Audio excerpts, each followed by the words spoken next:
Pada suatu musim haji tahun 317 Hijriah, sebuah tragedi mengerikan mengguncang bumi suci Mekah. Rombongan haji dari Irak yang dipimpin oleh Masyur Ad-Dalami telah tiba dengan selamat di kota suci, hanya untuk disambut oleh teror yang tak terbayangkan. Pada hari Tarwiyah tanggal 8 Zulhijjah, kenangan tanah haram itu terguncang oleh kekejaman kaum Qaramidah.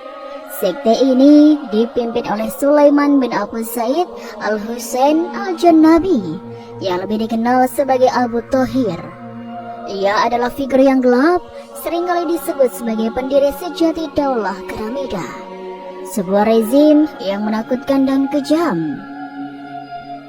Mereka menguasai tanah suci dengan kekuatan dan kekerasan, menciptakan kengerian di antara jamaah haji yang tak berdosa.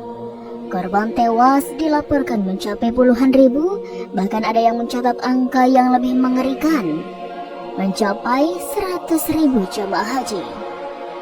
Mereka bukan hanya menjadi korban, namun juga diperbudak oleh kaum Qaramidah.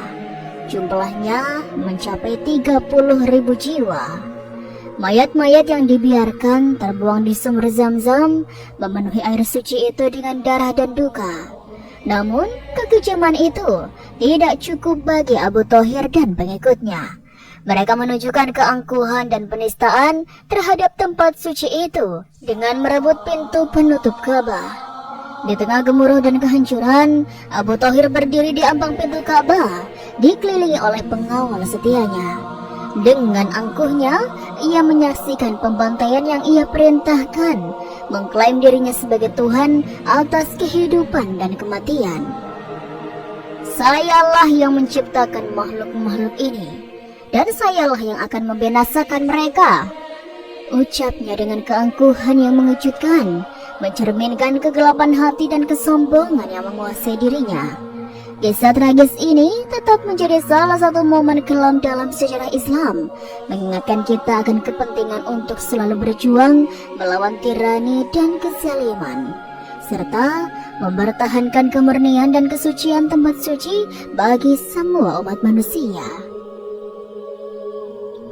Para jamaah haji dalam momen kegentingan yang mencekam berusaha bertahan hidup di tengah pusaran kekejaman.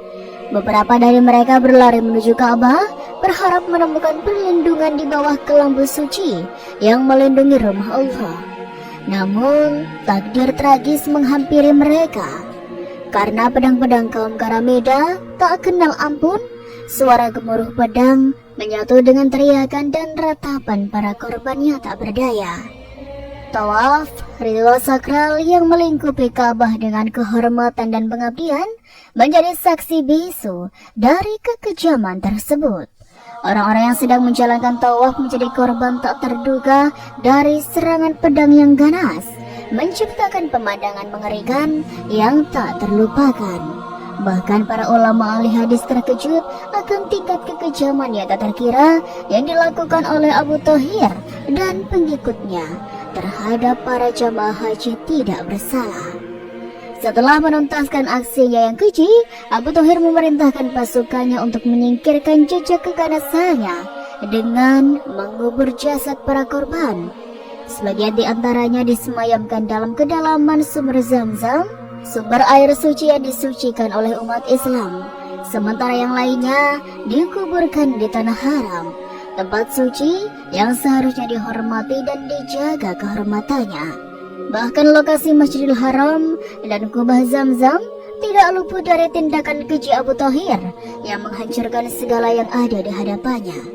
Keangkuhan Abu Thohir mencapai puncaknya ketika ia memerintahkan pencabutan pintu Ka'bah, simbol keagungan dan keramat bagi umat Islam. Dengan tindakan tanpa belas kasih, ia merobek kiswah Ka'bah di depan mata para pengikutnya, menunjukkan sikap penistaan terhadap tempat suci itu sendiri. Namun, rencana untuk mencabut talang Ka'bah, batu hitam yang dipercaya sebagai hadiah dari langit, terhenti secara tiba-tiba.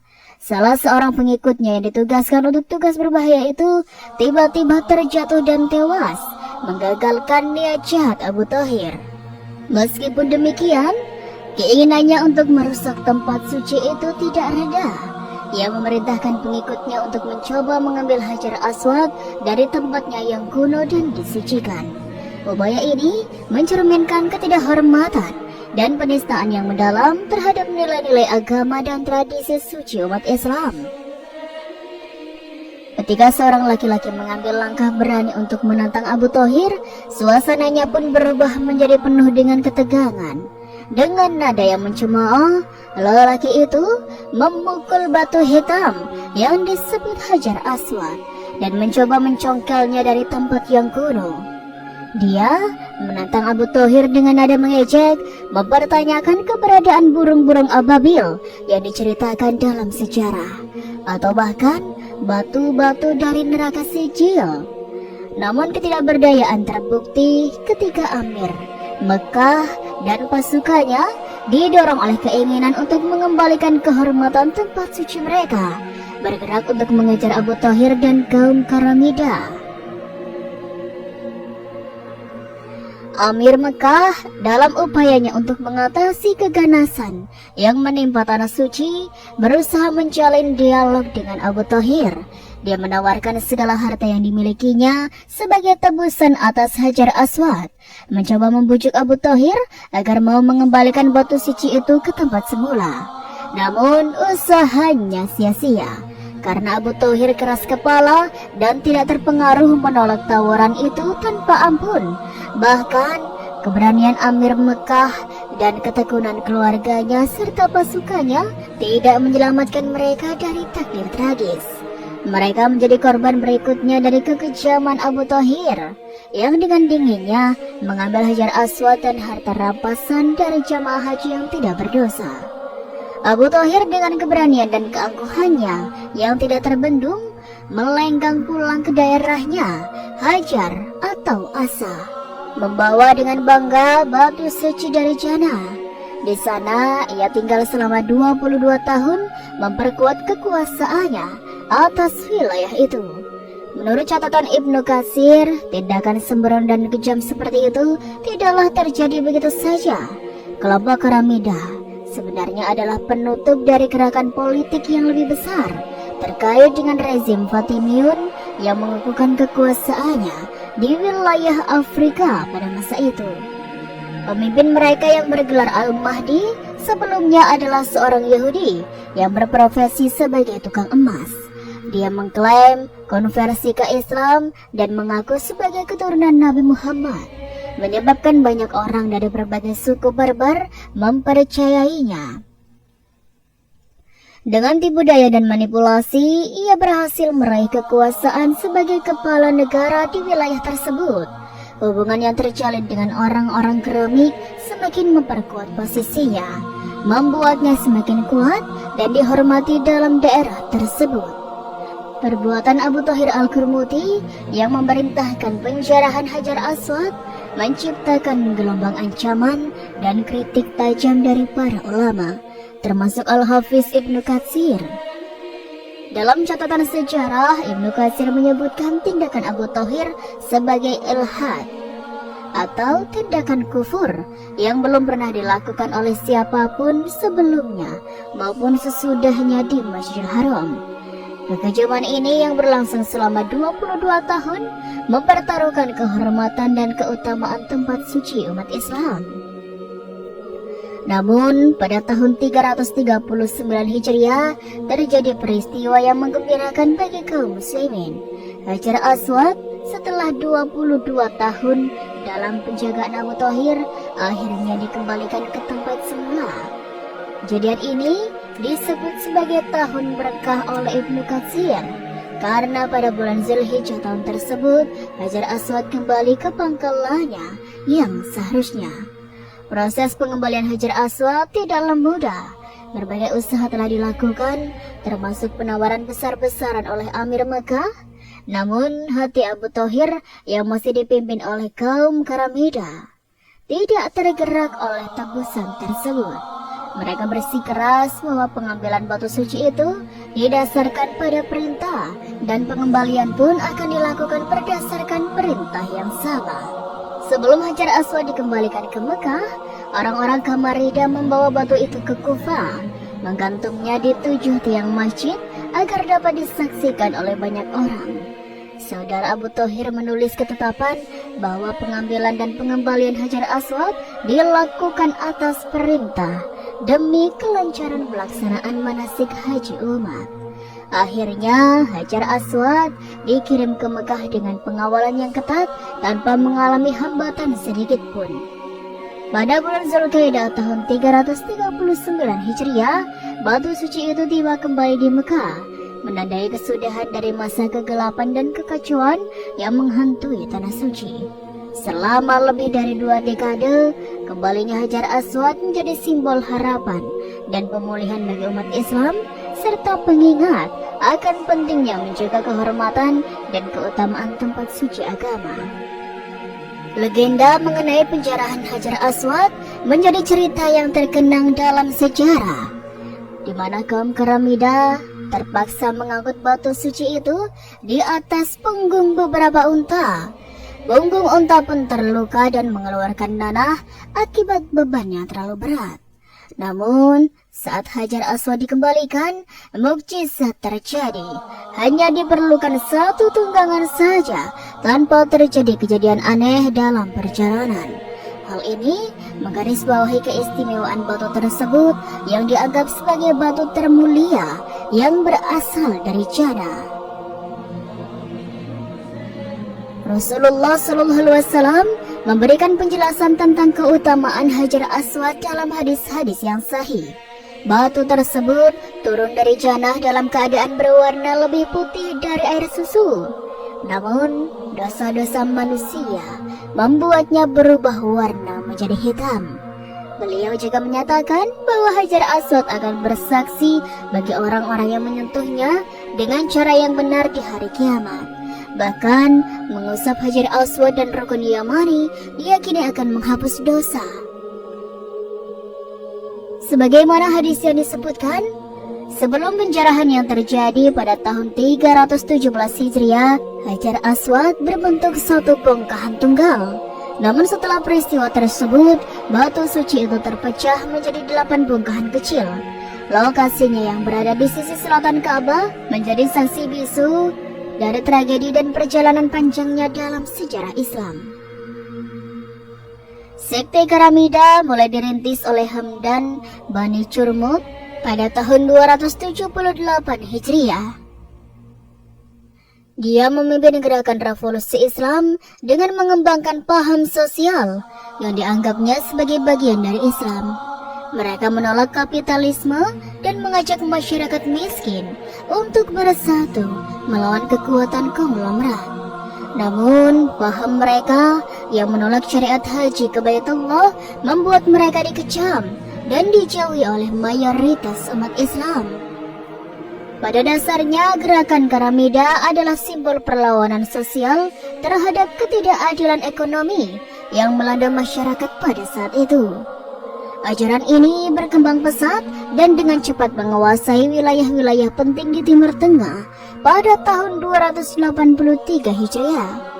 Pemimpin Al-Hasan bin Bahram yang lebih dikenal dengan Abu Sa'id Al-Janabi berhasil menaklukkan Basra, meneguhkan kekuasaan Qaramida di wilayah tersebut.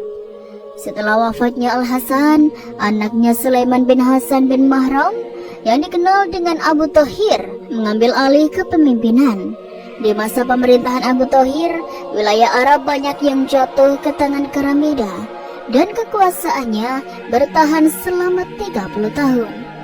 Dari catatan sejarah lain, kekuasaan Qaramida bahkan bertahan hingga hampir 2 abad, dari tahun 894 hingga 1078 Masehi. Meskipun demikian, peran dan pengaruh Qaramida tidak sejalan dengan mayoritas umat Islam, Sunni maupun Syiah. Secara geografis, mereka tersebar luas dan dianggap sesat oleh mayoritas pemeluk agama Islam. Meskipun asal-usul mereka tidak sepenuhnya jelas, gerakan ini diyakini dimulai di Irak Selatan pada masa kekhalifahan Abbasiyah. Dari sana, kekuasaan mereka merambah ke wilayah-wilayah kaya seperti Bahrain, Basrah, dan sejumlah kota penting lainnya. antara Mesopotamia dan Arabia. Di bawah kekuasaan Karamida, prinsip egaliter sangat ditekankan. Mereka menerapkan sistem pinjaman tanpa bunga kepada mereka yang miskin atau berhutang, serta menyediakan layanan publik seperti penggilingan biji-bijian dan produksi garam secara gratis. Kesejahteraan ekonomi ini memungkinkan mereka untuk membiayai militer yang besar dan melancarkan serangan kampanye penyerangan.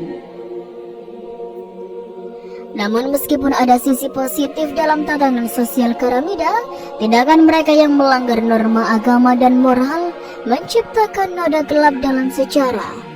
Pada tahun 930 Masehi, di bawah pimpinan Abu Thahir Sulaiman, mereka bahkan melancarkan serangan ke Mekah. Tindakan yang mengejutkan dan dianggap sebagai penistaan yang tak terampuni. Serangan ini menyisakan bekas luka yang dalam ingatan dan sejarah umat Islam. Selama musim haji, aksi kekejaman kaum Karamida mencapai puncaknya dalam sebuah tragedi yang mengguncang bumi suci, Mekah. Pembantaian terhadap jemaah haji dan penduduk kota menjadi pemandangan yang mengerikan. Korban tewas dilaporkan mencapai puluhan ribu, sementara ribuan lainnya diperbudak. Mayat-mayatnya dibuang ke dalam sumur Zam-Zam, mengotori air suci tersebut dengan darah dan duka. Namun, kekejaman mereka tidak berhenti di situ. Dalam ambisi mereka yang gelap, mereka merampok dan merebut pintu-pintu Ka'bah, simbol kehormatan dan keramat bagi umat Islam. Bahkan lebih tragis lagi, mereka mencuri Hajar Aswad, batu suci yang tak tergantikan, dan membawanya ke ibu kota baru di Bahrain. Mereka memperbudak batu suci itu, merampok umat Islam dari satu lagi simbol kesucian mereka. 22 tahun berlalu sebelum Hajar Aswad akhirnya dikembalikan ke tempat semula pada tahun 951 sebelum Masehi. Al-Mansur, penguasa ketiga dinasti Fatimiyah, meminta pengganti Abu Thahir Sulaiman, Ahad ibnu Abu Said Al-Karamanda, untuk mengembalikannya. Permintaan ini disetujui oleh pemimpin Karamida kelima. Dari saat itu, Hajar Aswad kembali berada di tempatnya yang mulia, memuliakan kembali kesucian tempat suci bagi umat Islam. Kisah ini meskipun menyedihkan, juga mengandung pelajaran yang berharga. Ia mengingatkan kita akan pentingnya menjaga nilai-nilai keadilan, ketulusan, dan kesucian dalam agama.